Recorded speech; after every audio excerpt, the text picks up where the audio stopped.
Oh, kita nyo naman ang mga ala-alaga namin, di ba? Oh, sabi nila yun daw aso kapag kumain sa palad mo, aamo daw. Nasaan na yung mga anak mo? Dalhin mo dito, ha? Cute na. Ang cute. Ang ganda ng kamay ng bata. Ito oh. Paano ako makakapagtrabaho? 10 piso, mahal ng bilihin dito sa Pilipinas. Grabe.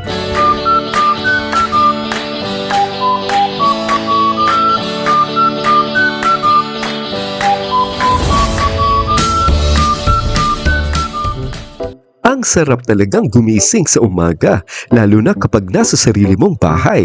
And syempre, kapag tayo ay nasa Pinas, hayahay ang buhay. What's up mga kachinoys? For this week's vlog, ay samahan niyo ako sa aking bonding moment with my lovable dogs and daily routine sa bahay dito pa rin sa City of Love. And if you are not subscribed yet to my channel, please don't forget to hit the subscribe button, paki-like and slap that notification bell for my latest videos.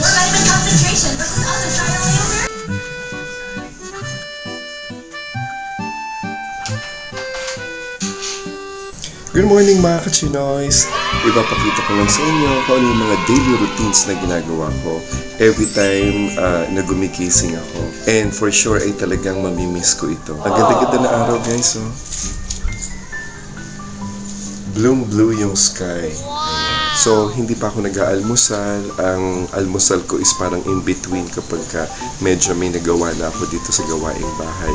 Inuumpisahan ko to sa pagwawalis dito sa labas ng mga to, yung dahon na nalaglag dyan sa taas kasi yung mga yan ay puno ng aratilis. Ayan. Na nakakadagdag naman ng aliwalas ng lamig ng hangin. Ayan. And to start of the day ay sisimulan ko ito sa pagwawali sa labas ng bahay while listening to my favorite radio station here in Iloilo, ang IFM. And our cute little Tutsi will always be the first one na lalapit para magbigay pugay. Oh, wait lang ha. Naku, nandito pala yung aking alagang si Tutsi G at naglalambing.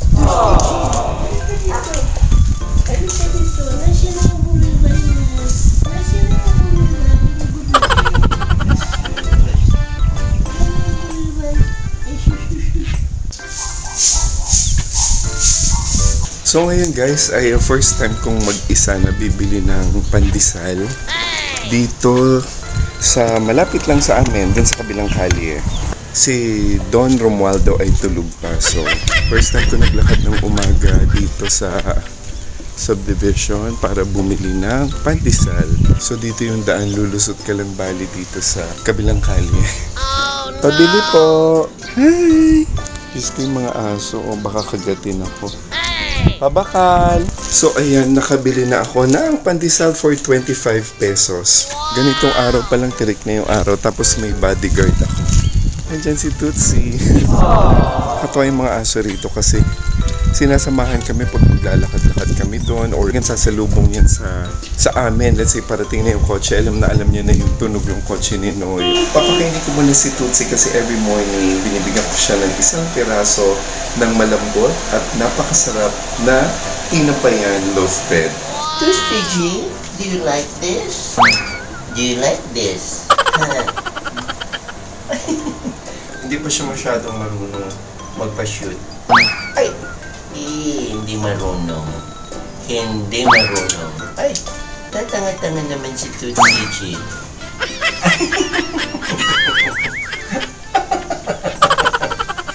Alis na si Tutsi G. Bye! Siya, makapag-almusal na nga muna nang maituloy ko na ang paglilinis ng bahay at nang makapagbanding muli sa aking mga mahal na alaga. Tapos panalo talaga yung dairy cream sa pandesal, di ba? Very fattening. So tumaba ako ng sobrang sa Pasay kasi parang every morning for 6 months ito yung kinakain.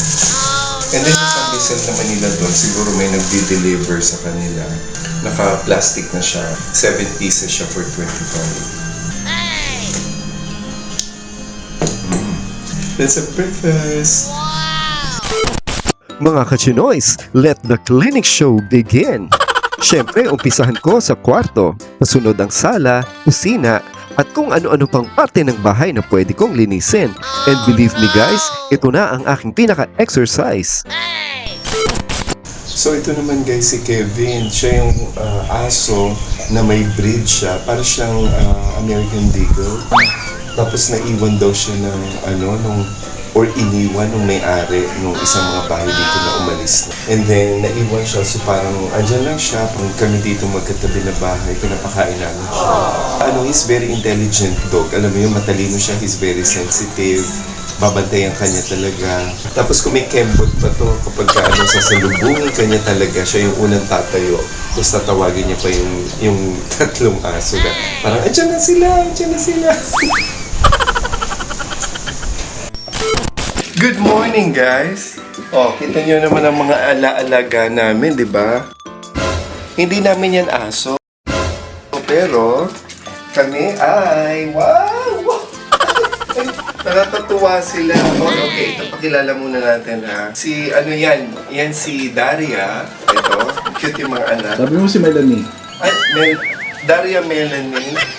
Ito si Tootsie, ang pinakabata na anak naman ni Minerva.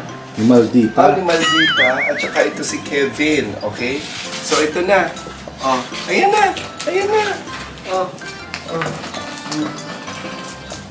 Ayan, ito yung mga treats nila na binigay ko. Ayan. Ang nila, ang amo nila, except ito si Malditang Kire, medyo siya, doubtful siya, confused. Sa'yo, ito mabait siya. Tapos kinagat ako, no? So, nagdala talaga ako ng milk bone from Walmart. Ito si Kevin, gusto niya sinusubuan siya. Ito. Buti ka, Asan yung mga anak mo? Sarap? Asos. Ito mo, no? Ito treats, hindi ito meal. Balik ka dito sa meal kasi umalis siya, guys. Yung mga anak niya na sobrang cute, lima. Cute. Nasaan na yung mga anak mo? Dalhin mo dito, ha? Bye!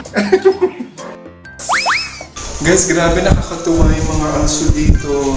Ayan, nagpapakain ako. Since kahapon, pinangalanan din namin sila. So dito sa bakanting bahay, makikita mo sila. Tapos, ito si Daria. Ang cute na mga anak niya. 5 yung anak niya, pare. So, ito yung iba ko. Ang cute. Tingnan mo, So, cute. Asyos. Kulang. Inom kang tubig. Ayan guys, so cute nila, Ayan, sus. Si Daria. Ng baby, Kevin, cute na. Ang cute. Dito sa bakanting bahay sila nakatira dyan. So after kumain nila, ayan, papainumin ko ng tubig. Ito mo lang nanay. Inom ka muna ng tubig. Ay, Diyos ko naman si Kevin. Matubig ito, Binigyan ko lang ng tubig yan sa labas. So ito si Kevin, ayan, si Daria, si Maldita na ayaw niya magpahawak, anak niya. Si Maldi. Si Tootsie Guevara. Tapos ito si Kevin. Ito si Daria. Daria, ikaw na Daria. Ikaw na tubig. Para may paggatos ka sa anak mo. Ayan, good girl. Ayan, para sila nakakaintindi, guys. Sa wakas, di ba? Kahit wala akong sariling aso, tinan mo naman ang aso namin, ganyang kadami. Plus si Daria, meron pa 5 tuta doon. Na sobrang cute din. Kaya lang, hindi pa sila lumalabas. Masyado siyang protective sa kanyang mga anak. Kaya ako pinagkatiwalaan niya na kasi mukha daw ako mabait. Ayan. Tom Jones ka na, Kevin. Ang bigat-bigat ng paa mo. Taba-taba mo na Tapos ikaw pa nangaagaw ka pa ng pagkain iba. Porket lalaki ka, ikaw yung siga-sigaan dyan. Huwag ganun ha. Ba't yan? Sabi niya, dami niyo naman sinabi. Ayan, kumakain na si Tootsie. Kain ikaw doon. Sige na. Kain pa. Ayaw mo na? Kain pa. Busog na, Gert. Busog na si Tootsie. Ayan guys, ako ay with the dogs, ayan. So everyday ganito, pero hindi ko na lahat sila na video. Yung aking mga encounter sa mga puppies na Ay, nag-iisang papi lang pala tong si Tootsie G. Feel naman eh. Ano siya, Aspin siya, pero parang may lahi siya. Kasi kapag tiningnan mo yung mga kamay niya, parang sa siya, sa hush puppies. Ito, tinan mo. Ayan o. Ayan o. Ang ganda ng kamay ng bata. Ito o. Ito. Sus. Kakatuwa sila, ano?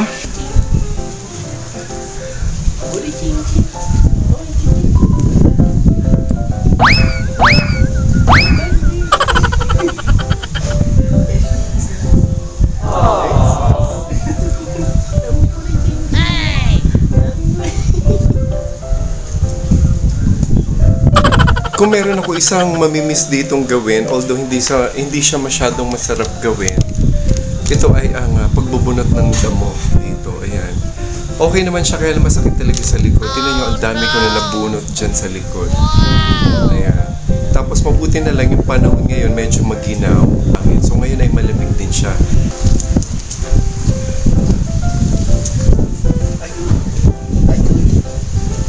Magbubunod tayo na. Nilalaro ako ni Tootsie G. Ayun. Kaya mo naman ako makapag-boy.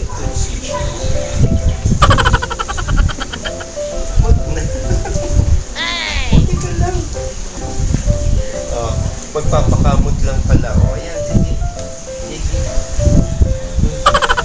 Kamot, habang ako nagbubunod. Paano ako makakapagtrabaho nito? Ang harot-harot ni Tootsie G. Ay nako, talagang nakakamiss ang simpleng buhay dito sa probinsya. At ang gardening ay talagang nakakawala ng stress. Ay, Muulan! Pansamantala muna nating pinuputol ang aking pagbubunot ng damo at umuulan. Ang sarap. Dapat lang actually na umulan, guys, kasi grabe ang dami naming napuntahan na parts ng Iloilo, no? Na talagang natutuyo na, para siyang fall, tapos tuyong-tuyo yung mga damo, yung mga dahon, as in. So, di ba, sabi nila El Nino daw, so kinakailangan magkaroon ng sapat or kahit na konting ulan para madiligan lang ang lahat. Alam mo yun, parang especially mga palay, no? Or gulay, lahat na para sila ay madiligan dahil kailangan din nila ng tubig parang tao. Ayan mga kachinoy. So ayan yung katabi naming bahay, yung White House mismo. Kaka-open lang yung kanilang laundry shop. O, diba? And meron din silang boutique dito. Yun, okay. Pero ano siya, maganda yung quality. Ayan. Unfortunately, puro pambabae lang kasi yung meron sila. Kaya hindi ako makapili. Hindi kami makabili. Gustuhin mo namin sumuporta. Ayan. So, walang tao. Papalabahan namin yung aming yung kortinang pinalitan lang nung bago kong ipinalit, and then yung isang kumot kasi walang sampayan na mabigat. So ngayon ay nagluluto ako ng okoy. Ayan. Di ba sarap nito? Tapos may suka na maraming bawang na maanghang. Ayan. Tapos magluluto rin ako ng pansit.